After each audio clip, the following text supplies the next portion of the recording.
Olá, jovens professores, a paz do Senhor Jesus. Nesta aula, vamos aprender sobre a lição 2 do nosso trimestre, intitulada como Oração, Mandamento e Promessa.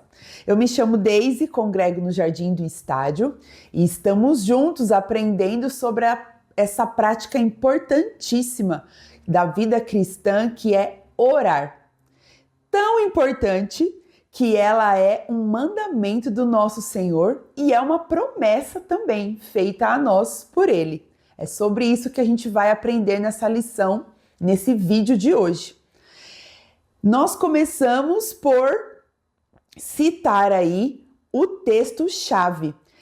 Da lição 2, o texto-chave está em Jeremias, capítulo 33, versículo 3. Um versículo bem conhecido. Diz assim: clame a mim e eu responderei e lhe direi coisas grandiosas e insondáveis que você não conhece. Com esse texto-chave, com esse versículo, nós já começamos a lição analisando que nele há um mandamento e uma promessa. O mandamento é: Jeremias, clame a mim. É Deus ordenando a Jeremias que ele clame, que ele ore.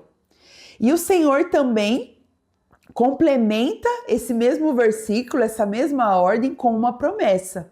Olha, eu vou te responder e vou te dizer coisas que você nem imagina, coisas extraordinárias. E aí a gente já precisa puxar um link da lição 1. Na lição 1 nós entendemos que o Senhor está à nossa espera. Mas nem sempre nós atendemos o chamado do Senhor. Nem sempre estamos tão dispostos como deveríamos para atender o chamado do Senhor, responder o convite do nosso Deus.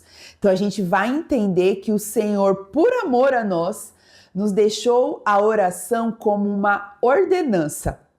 Então, muito bem, o nosso título tem aí a palavra mandamento. A oração é um mandamento. E o nosso primeiro tópico da lição vai explicar como isso acontece. E aí não é nada comum o versículo, né, a base desse mandamento da oração. Normalmente nós poderíamos usar muitos versículos para pensarmos na oração como um mandamento. O próprio Jesus, né, lá com os discípulos no Getsêmani falou: olha, orai e vigiai. Mas, na nossa lição aqui, o Senhor nos pede que olhemos um pouco para trás, né? E aí, a gente vai ver que, na verdade, a oração está dentro de 2 dos 10 mandamentos. Quando o Senhor fala assim: não terás outros deuses diante de mim, primeiro mandamento, e não tomarás o nome do Senhor teu Deus em vão. Olha só, a palavra oração nem está dentro desses mandamentos, mas a gente vai entender por que orar é um mandamento baseado nessas 2 ordenanças aqui. Ter o Senhor como o nosso único Deus, ou seja, não terás outros deuses diante de mim, por isso só eu sou o seu Deus, é o que o Senhor nos propõe com esse mandamento. Na verdade, ele também está nos ensinando a recorrer a ele em tempos de dificuldade, a louvá-lo com exclusividade e também render graças a ele, agradecer a ele por tudo que nós somos e temos. E percebam que todas essas atitudes estão dentro da oração. Então, recorrer a ele, pedir o seu auxílio, usufruir da sua companhia, do seu poder, engrandecer, reconhecer o Senhor pelo que ele é. Tudo isso é ter o Senhor como nosso único Deus. E é também as motivações que nos levam a orar. Então, percebam que Martinho Lutero, né, ao olhar para esse mandamento, entendeu, compartilhou conosco, e nós estamos compartilhando aqui nesta revista, que orar ao Senhor é um mandamento porque tê-lo como nosso Deus é importantíssimo, é um mandamento e não tem uma outra forma de expressar ao Senhor essa exclusividade que Ele tem na nossa vida, que não adorando e orando e recorrendo e esperando nele e dele todas as coisas que precisamos. Então tem uma frase aí bem legal de um autor chamado Denis Nijian, acho que é assim que pronuncia, que ele comenta que se ele é o Deus da nossa vida, a consequência é a oração.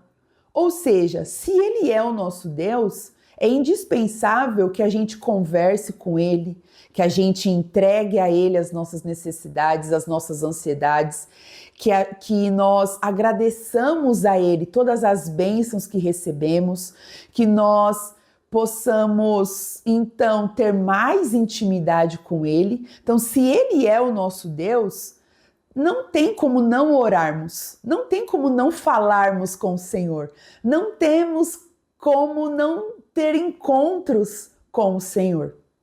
Então, o primeiro mandamento, quando diz assim, não terás outros deuses diante de mim, ou seja, eu sou o seu Deus, o Senhor também está falando, olhe, relacione-se comigo. E esse relacionamento com o Senhor contempla a oração.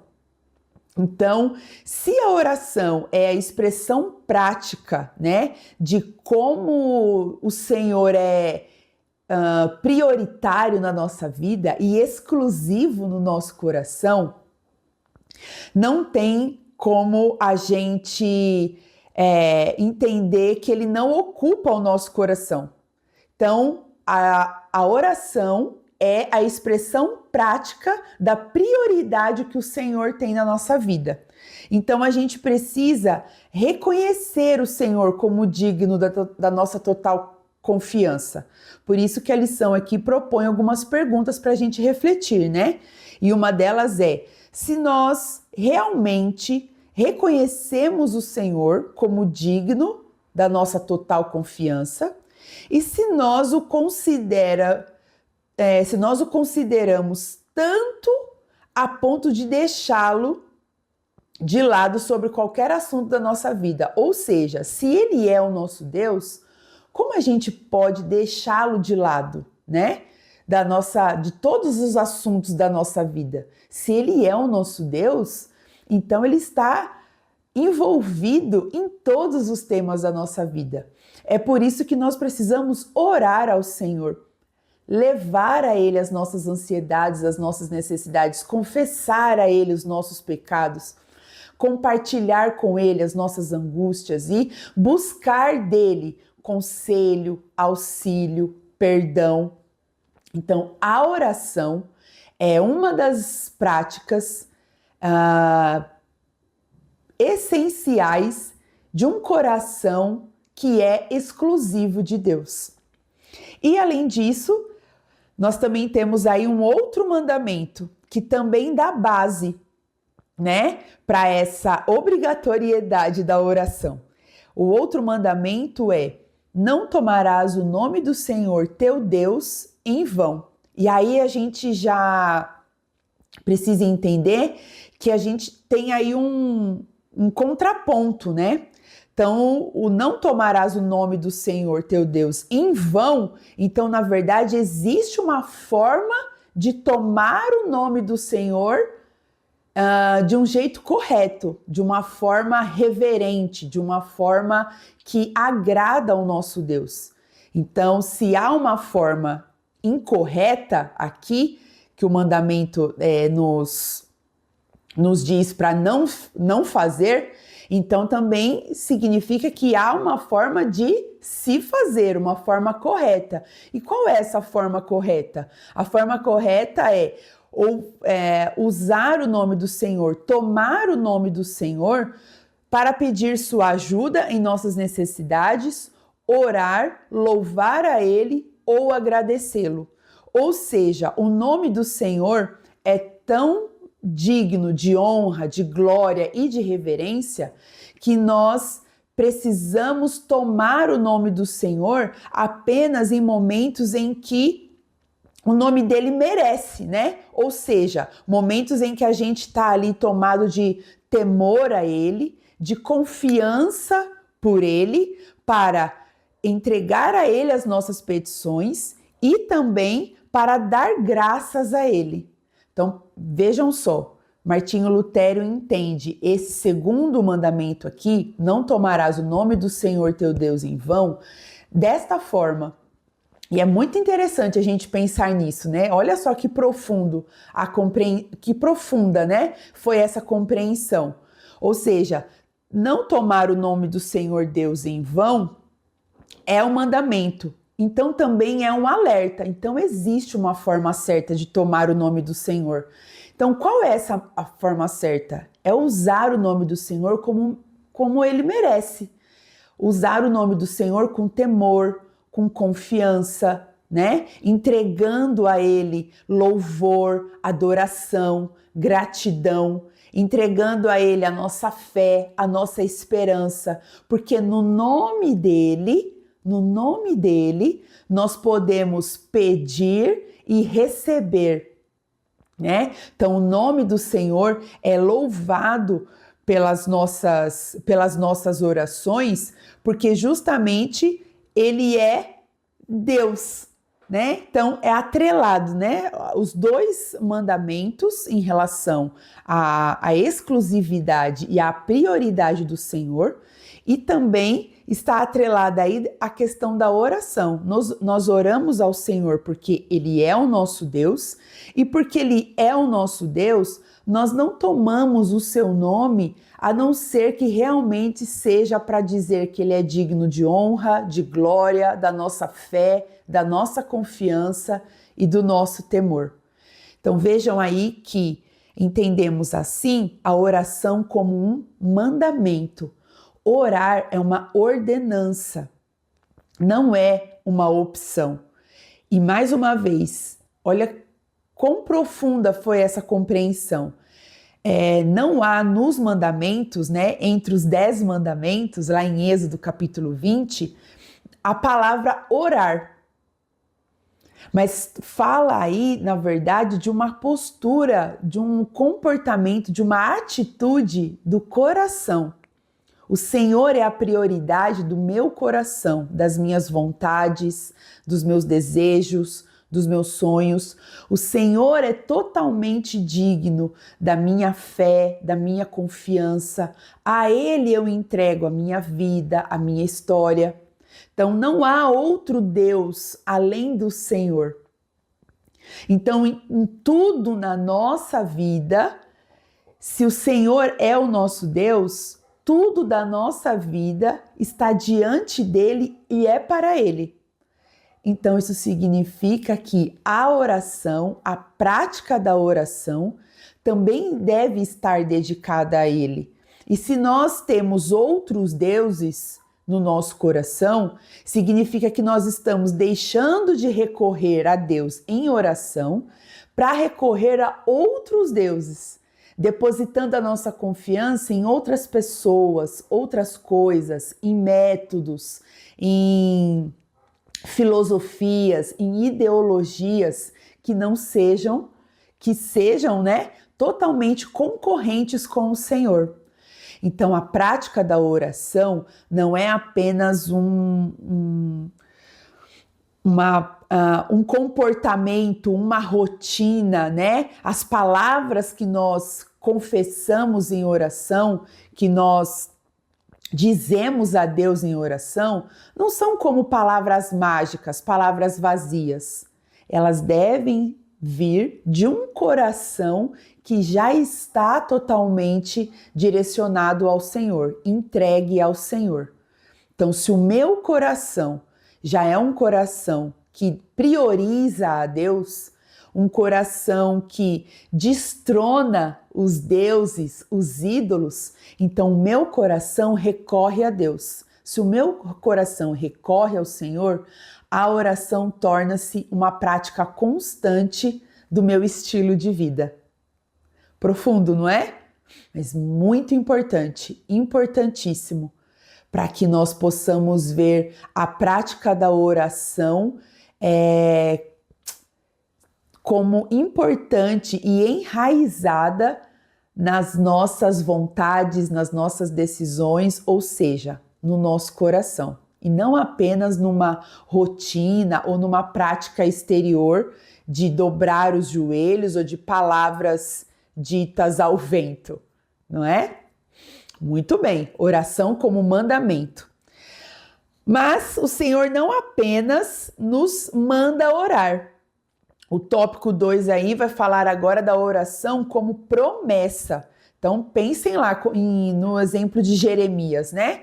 Clama a mim e eu vou te responder e vou lhe contar coisas extraordinárias.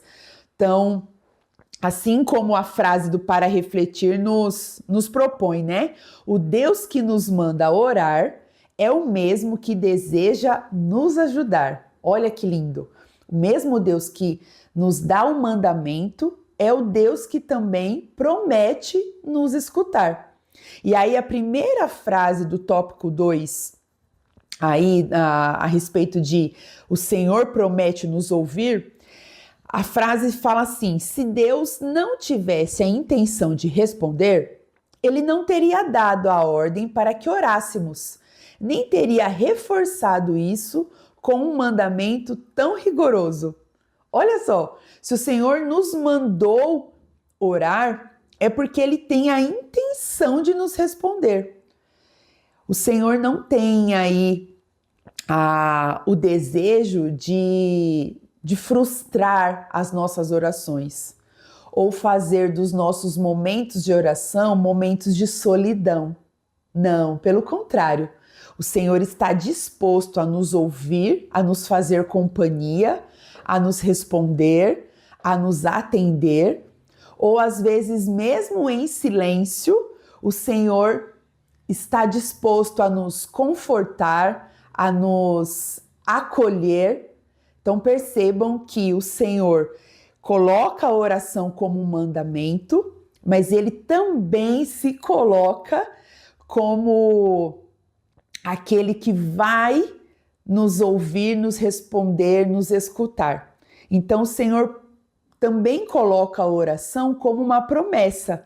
E aí a gente falou do versículo de Jeremias 33, mas é bem interessante a gente entender que tem outros versículos na palavra do Senhor que também vai falar dessas promessas que ele nos fez, garantindo inclinar os seus ouvidos para nós.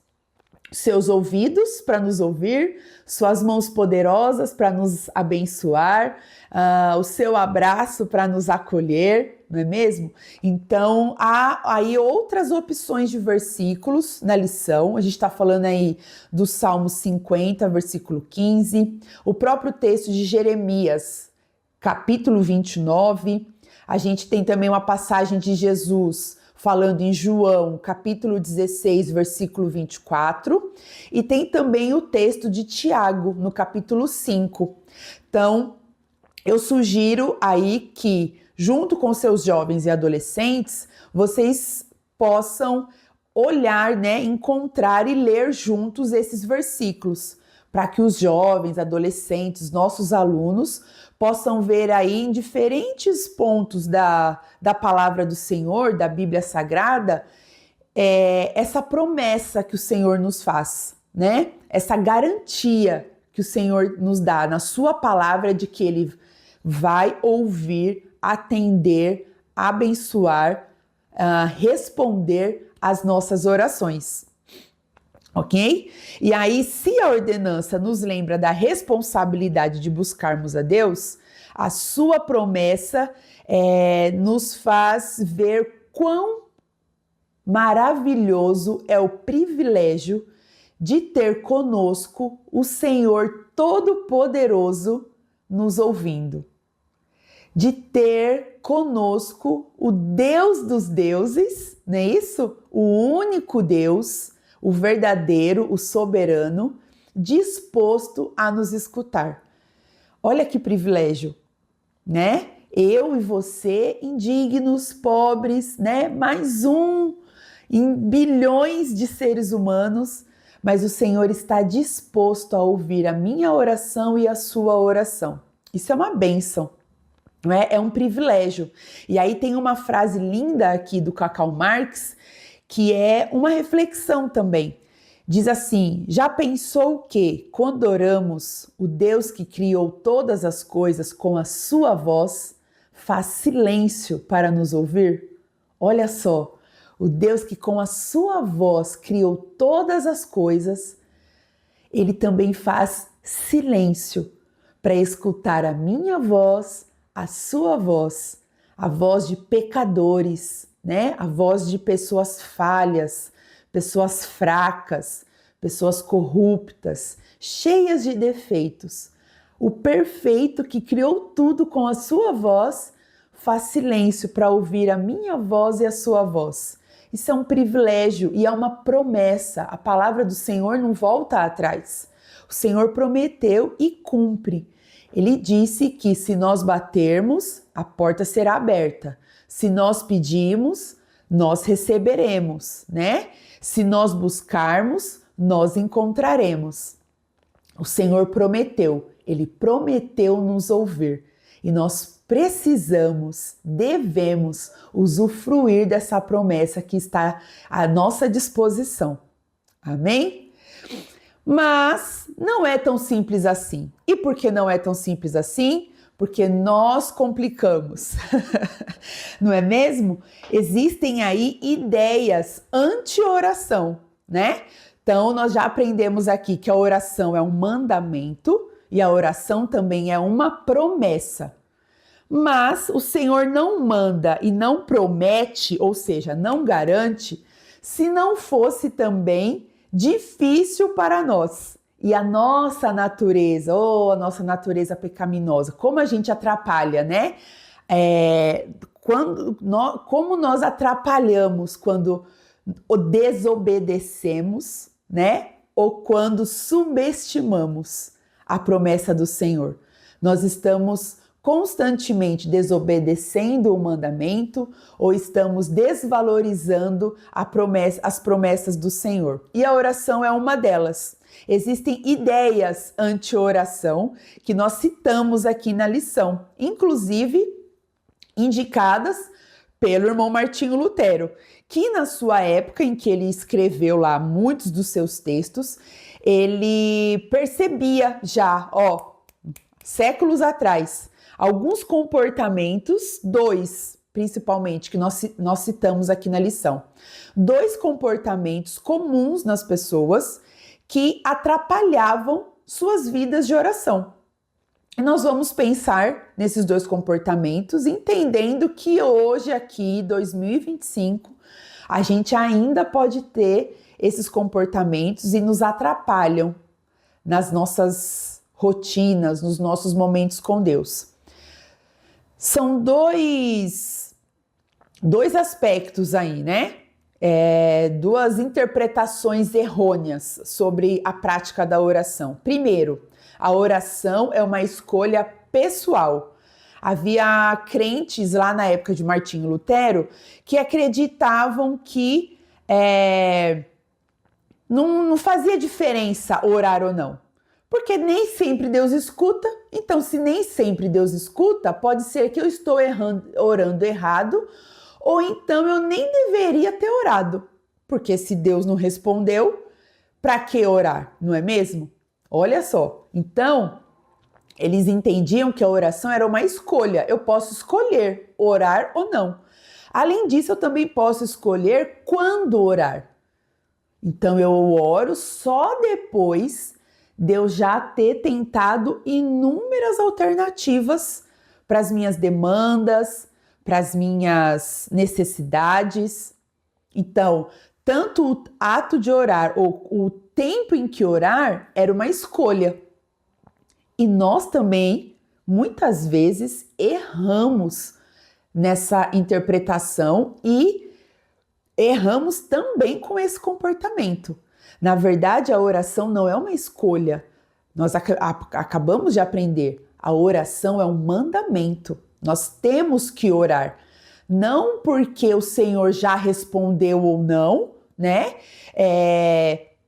Se o Senhor já atendeu ou não, se eu estou orando errado ou não. Não, eu devo orar. Quando o Senhor responder, e se Ele vai responder como eu quero, isso é uma outra etapa do processo. Mas o fato é, nós precisamos orar. Não é uma escolha, é um mandamento. Conversar com o Senhor, encontrar o Senhor, ter relacionamento com o Senhor, compartilhar com Ele em oração é uma ordenança, não é uma escolha. E também não é uma escolha o tempo, né? Então, olha só, a gente acabou de falar da oração como promessa e que como mandamento, né? Em que nós não devemos ter outros deuses diante do Senhor. Vejam só, quando nós deixamos a oração como último recurso, no último item da fila, nós estamos colocando outros deuses antes do Senhor. Nós estamos recorrendo a outras fontes que não o nosso Deus. Estamos tentando resolver de outras formas, ao invés de recorrer ao Senhor e levar ao Senhor, que é o Todo-Poderoso, o Onisciente, o Justo, o Sábio. Então, escolher orar é um pecado, porque nós estamos deixando de colocar Deus no seu espaço de exclusividade no nosso coração, na nossa rotina e na prática da nossa fé. Então, a oração não é uma escolha pessoal, é um erro pensar que é uma escolha, é uma opção.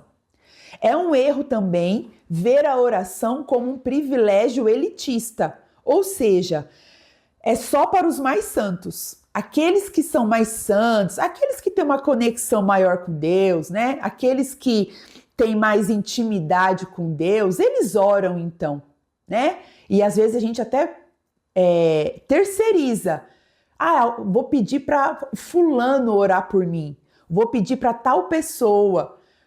Não que há problema que a gente possa ter intercessores, amigos, né, que nos ajudam a interceder, que compartilhar com o Senhor as nossas angústias e tudo mais. Não é isso.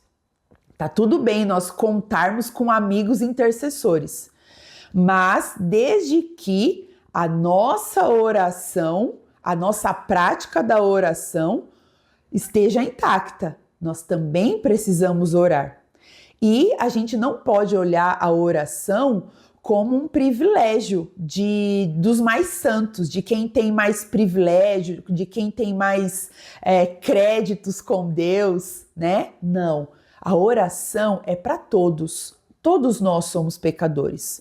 Todos nós somos carentes da misericórdia do Senhor. Então, a oração é para pecadores. A oração é exatamente para aqueles que são fracos, que confessam seus pecados, que se entendem falhos, dependentes da graça de Deus. Não é necessário que nós tenhamos crédito com Deus, porque não temos, ninguém tem. É tudo graça, é tudo pela graça. Então nós podemos orar porque o Senhor nos ama e não porque a gente tem algum privilégio diante dele, ok? Então deixemos de lado essas ideias anti-oração. Por quê? Porque em alguns momentos essas ideias podem estar nos atrapalhando. E aí a gente tem algumas perguntas, né? Para a gente avaliar. Quais argumentos têm surgido na nossa mente para nos impedir de buscar o Senhor? Então percebam que essas ideias aqui, esses argumentos lá na época de Martinho Lutero, impediam as pessoas de orarem e podem nos impedir aqui também, aqui no tempo presente.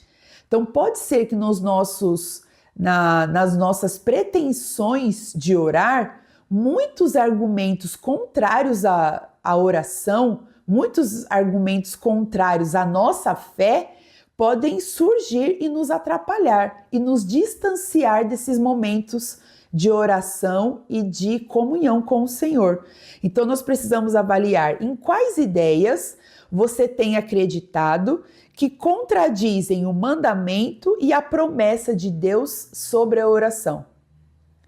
Convido vocês, jovens professores, a lançarem essas perguntas para os seus alunos, para os seus jovens e adolescentes na aula, para que eles possam avaliar o que pode estar atrapalhando a vida de oração deles. Será que é só a preguiça? Será que é só o cansaço? Será que são só as distrações do dia a dia? Ou será que na verdade tem uma incredulidade, uma desconfiança, uma vergonha, uma culpa que estão atrapalhando a vida de oração dos nossos jovens e adolescentes? Vamos pensar nisso. Por último, nós vamos exemplificar tudo isso que nós aprendemos. A oração como mandamento, a oração como promessa, ideias que nos atrapalham na prática da oração. Nós vamos então falar de parábolas que exemplificam tudo isso. E aí são duas parábolas que nós citamos na lição que estão também aí no Evangelho de Lucas. Então a gente tem aí a parábola do amigo importuno, Evangelho de Lucas, no capítulo 11, e também a parábola do juiz iníquo, no capítulo 18 de Lucas. Então nós temos aí duas parábolas para falar de oração e principalmente para falar sobre a perseverança de orar. Ok? E aí a gente tem dois personagens aí que se opõem à oração. É o anfitrião, né?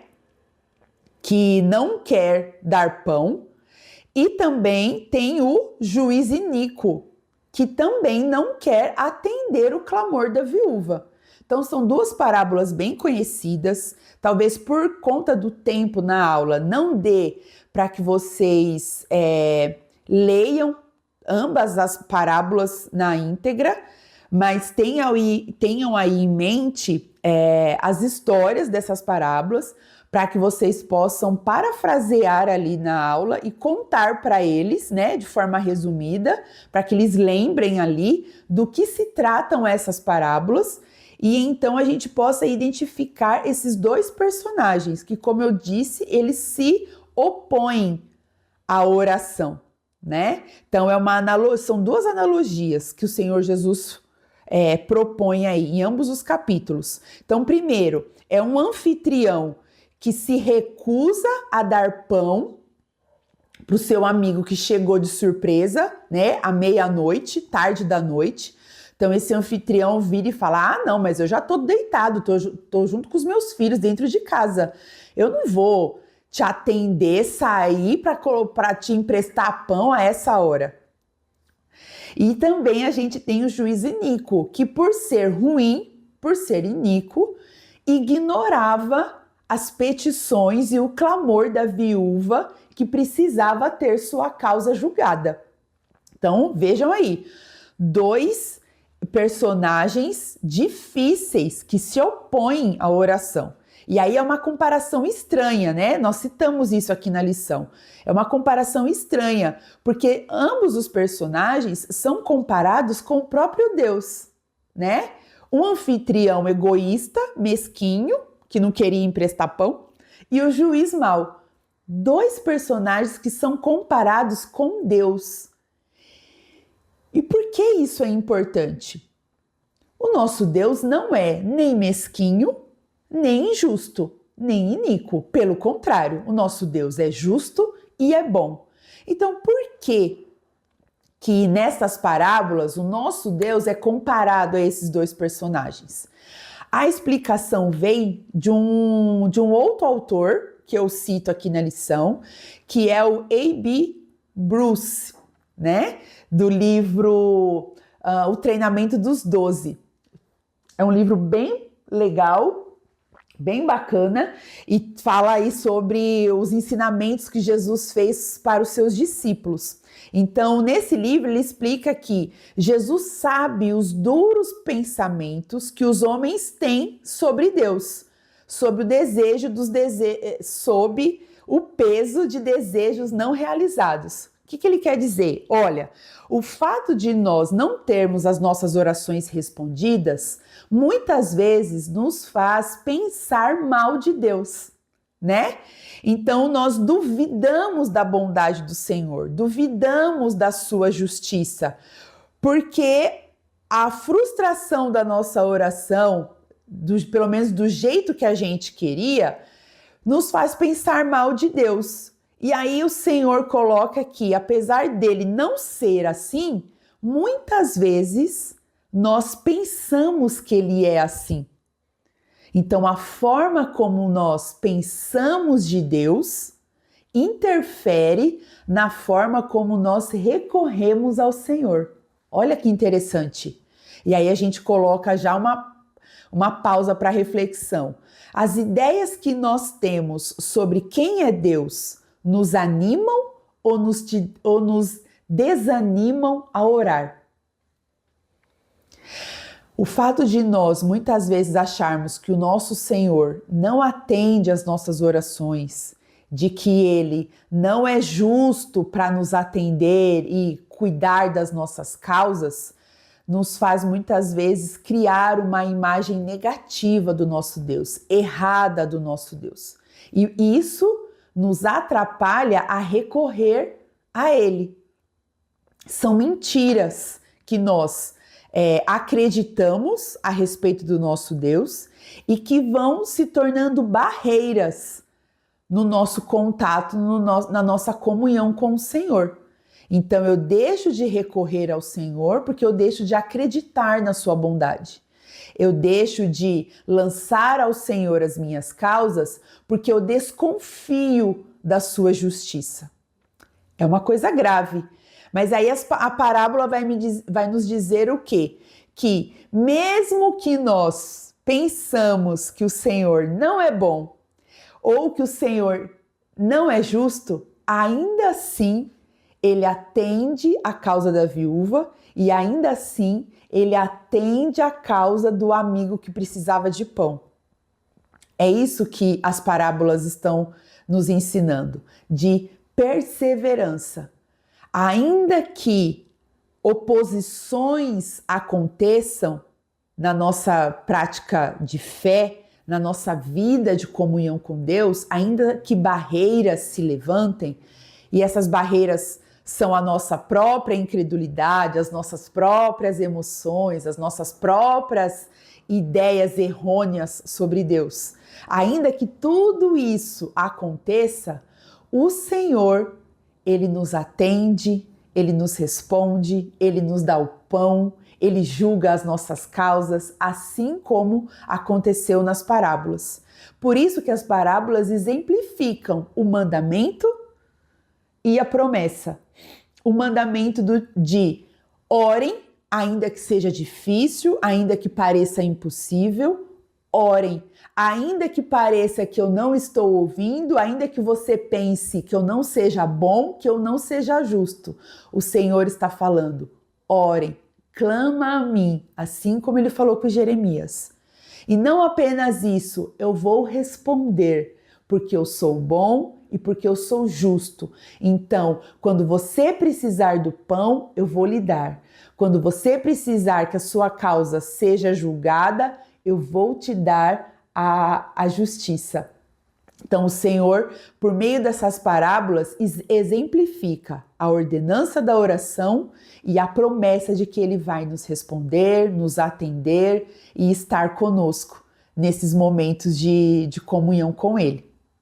Amém? Então nós percebemos então que por meio da prática da oração, o Senhor está trabalhando no nosso coração. Percebam que lá desde o primeiro mandamento, quando a gente falou que a oração estava ali atrelada ao primeiro mandamento, o Senhor já está trabalhando no nosso coração para que ele seja a prioridade, né? O Senhor está trabalhando conosco, no nosso coração e na nossa mente, quando nos lembra da sua promessa, para que possamos crescer em fé, em esperança, em confiança, em dependência nele, não é verdade?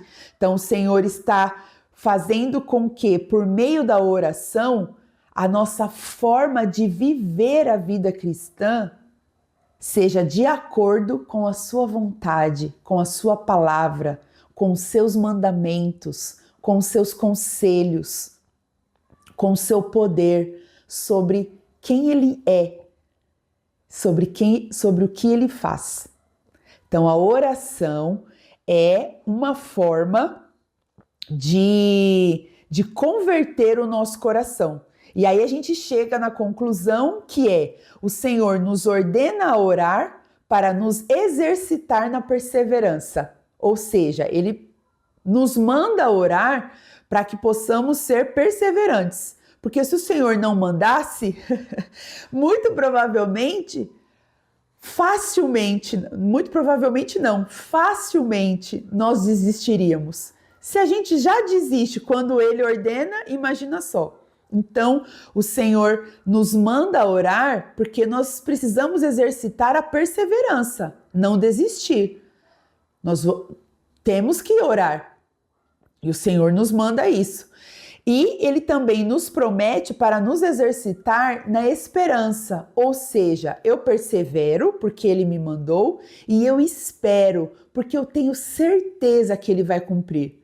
Porque eu tenho convicção de que Ele é fiel, de que Ele vai me atender. Ele prometeu. Então, a promessa dele é a garantia da esperança se manter acesa no meu coração. Então, mais uma vez, Deus nos ordena a orar para nos exercitar na perseverança. Deus promete nos ouvir para nos exercitar na esperança. E assim o hábito da oração vai convertendo o nosso coração ao Senhor e moldando o nosso jeito de viver a vida. Amém? E assim continuamos percebendo que a oração não é apenas um jorrar de palavras diante de Deus, não é apenas um jorrar de palavras por costume, por culpa, por constrangimento ou por obrigação, ainda que seja um mandamento, a oração é sim a oportunidade de sermos mais parecidos com o Senhor Jesus, de termos o Senhor como Deus das nossas vidas, de termos o Senhor como o digno da nossa confiança, do nosso temor, o único que é digno. E nós temos também a oração como promessa, né? Então, nós não oramos apenas palavras ao vento. Nós falamos com o Senhor porque temos certeza que Ele está ouvindo e que Ele vai nos atender de acordo com a sua boa, perfeita e agradável vontade. Amém? Por último, quero compartilhar com vocês, professores, algumas dicas, porque estamos aqui na lição 2 e falando assim de mandamento, de promessa, de fomentar nos nossos alunos, jovens e adolescentes, a prática da oração. E quero sugerir para vocês, a depender da rotina, enfim, da dinâmica da sala de vocês, propor para eles alguns desafios, ou pelo menos um desafio a partir aí dessa próxima semana. Quem sabe, por exemplo, ter um plano de oração. Assim como alguns deles devem ter aí livros devocionais com textos bíblicos e explicações para cada dia da semana, às vezes para cada dia do ano, inclusive, que tal também propor para eles um plano de oração para a próxima semana, né? Para que eles ali, a partir de hoje, domingo, que normalmente é quando acontece, né, a aula bíblica dominical, a partir desse domingo até o próximo, eles estipularem algum tema para cada dia da semana eles orarem. Então, de repente, pode ser no domingo falar sobre a família, na segunda falar sobre a vida emocional, na terça interceder pelos amigos, na quarta algum sonho que seja de profissional, de estudo, de curso, de concurso, enfim. Que tal propor um plano de oração para sua classe para essa próxima semana, estimulando eles a fazerem aí os seus momentos de oração todos os dias? Ou talvez o plano de oração também possa estar baseado em alguns trechos bíblicos, né? Escolher aí alguns salmos, por exemplo, e pedir para que nessa semana, a cada dia, eles leiam um salmo e orem a respeito daquilo que o salmo ensinou para eles. É uma opção também, né? E aí, minha última sugestão é sugerir para eles um diário de oração. Muitos de nós têm por hábito e têm até mais facilidade de se expressar escrevendo do que falando. Eu conheço amigos que têm muitas orações escritas e eu creio muito que para o Senhor é tão válido quanto uma oração falada, né? Porque é a expressão do nosso coração e o Senhor conhece cada um no seu jeito de ser. Então, proponha também para os seus jovens e alunos, quem sabe a partir desse trimestre, a partir destas lições de oração, sobre oração, começarem também um diário de oração. Eu mesma, há um tempo atrás, adquiri um caderno de orações. Eu comprei na internet, mesmo um bonitinho assim, num blog cristão, e aí tem ali, a cada página tem a data, o título, um espaço para eu escrever e depois um espaço também para eu escrever a data de como de quando aquela oração foi respondida e tudo mais. Então existem muitos cadernos de oração na internet, por exemplo, para a galera comprar, enfim. Mas não precisa ser isso, pode ser um caderno comum, né? Qualquer folha, sulfite, enfim. Mas ter ali as suas orações escritas pode ser uma prática super válida, inclusive para que isso gere testemunho para eles depois, né? Um bom tempo depois, eles podem voltar a essas orações escritas e entender que algumas delas até já foram respondidas, eles já vivenciaram esses testemunhos. Então, sugiro aí para vocês também, professores, incentivem os seus alunos a escreverem as suas orações, seja num diário de orações, né, até para ter data e depois voltar e anotar o testemunho, a resposta e como o Senhor atendeu, e também para expressar, né, melhor, muitas vezes, o que sente, o que pensa, porque, como eu disse, cada um tem um jeito. Alguns têm muita facilidade no falar, outros podem ter bastante facilidade no escrever. Ainda assim, é uma forma válida de nos comunicarmos com o Senhor. Que Deus nos abençoe. Nos revemos na próxima aula, lição 3. Espero que no próximo domingo vocês sejam abençoados e abençoadores, cada um em sua classe. Fiquem com Deus e até a próxima!